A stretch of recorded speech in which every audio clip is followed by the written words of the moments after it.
It's hot in England, so Joe says this is a crisis in America, and he's going to bypass Congress to regulate and spend. As we told you, Joe's never cared about climate change. This is Bernie's plan.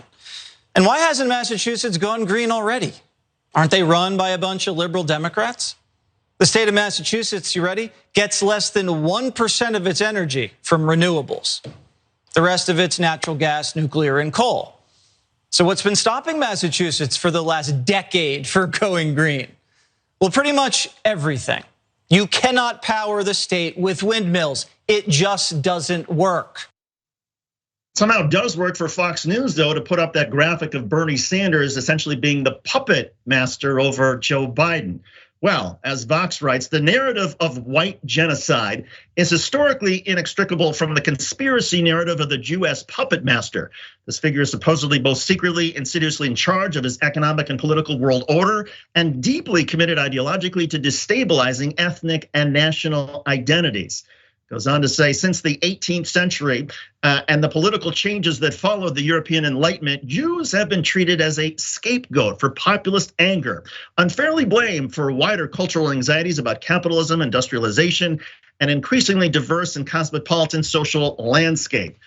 Never mind all of that, it's also really bizarre for Fox News to suggest that Bernie Sanders is some sort of puppet master for Joe Biden, because here's a lot of things that Joe Biden could do right now without any Republican help that he has failed to do.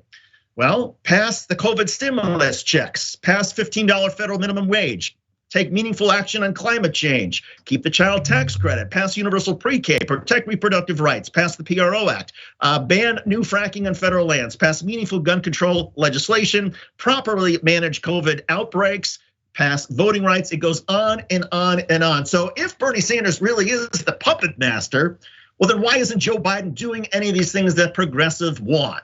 And that's because this is Fox News dabbling in anti-Semitic tropes in order to create more division and therefore create a us versus them mentality, which is how they get viewers. Cenk? Yeah, so it's really interesting. And for those of you who are not well-versed in American politics, you might wonder why this happens. That Fox News is very in favor of America doing whatever Israel wants. So more funding for other countries that are not America? No, they hate it.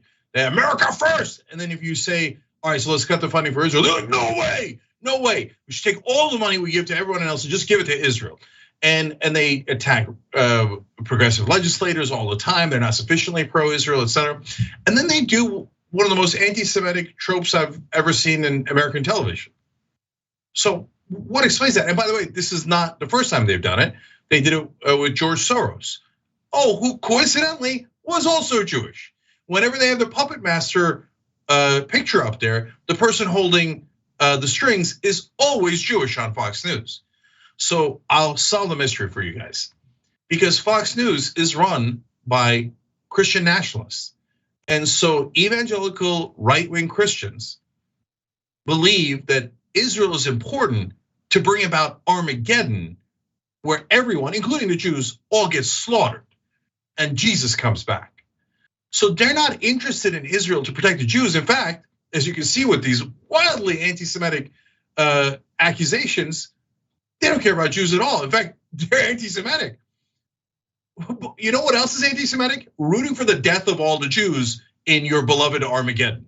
Okay, so that's what explains their insanely pro-right-wing Israel positions and their anti-Semitism at the same time.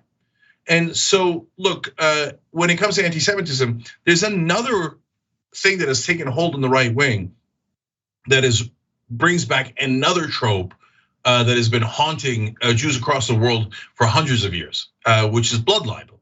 So they used to say in Europe, and this is partly what led to the Holocaust, that the Jews drink the blood of Christian babies, okay? Even saying that sentence out loud is horrifying, right? Now, what is QAnon?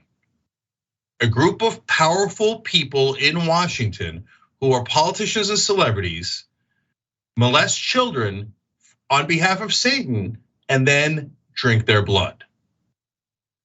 So these anti-Semitic tropes have taken deep root within the right wing. And so it's not an accident that you're seeing Jesse Waters do that. They are riling people up against Jewish Americans as we speak.